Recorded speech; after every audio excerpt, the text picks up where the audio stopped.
Kamusta mga bayaw? Ako ulit si Piolo Tindero. Di ko tunay na pangalan, bali palaya ko lang. Almost 12 years na akong factory worker dito sa Taiwan. At ngayong araw, ako isang food delivery rider sa sarili kong food delivery service, ang Ninja Moves.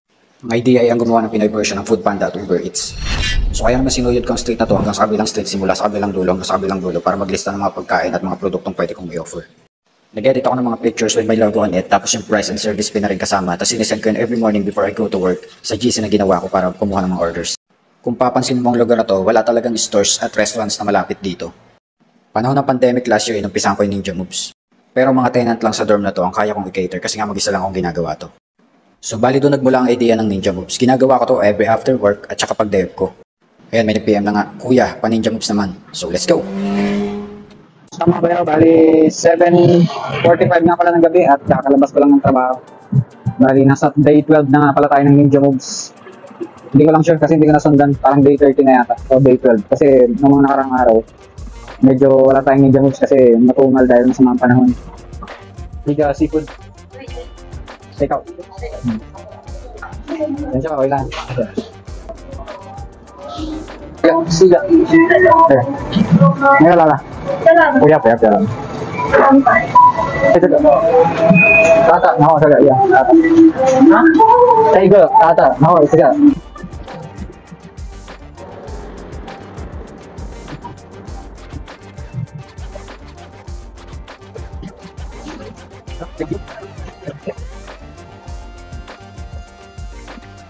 Ayun mga bayan, nakompleto ko na yung mga for deliver natin na item. Bali, walang item yung kailangan natin i-deliver. Medyo maaga pa. On time po ako ngayon kasi wala namang mga pahapon.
Seafood. Ay, 500. Wait lang. Ano yan, 40? 1, 2, 3. Thank you. Okay, 320 lahat. 320. 320.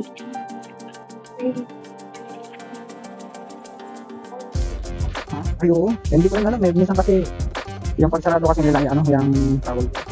Depende sa kanila. Hindi siya naka-fix. Thank you.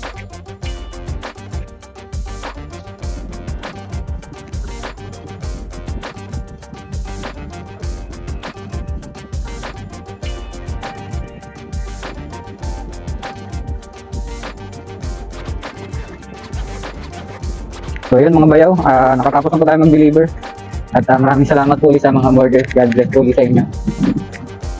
Maganda yung panahon ngayon, buti na lang maganda yung panahon nakapag Ninja Moves tayo kasi yung mga nakarang araw, 5 o 4 na araw talagang maulan yung panahon dahil nga may bagyo.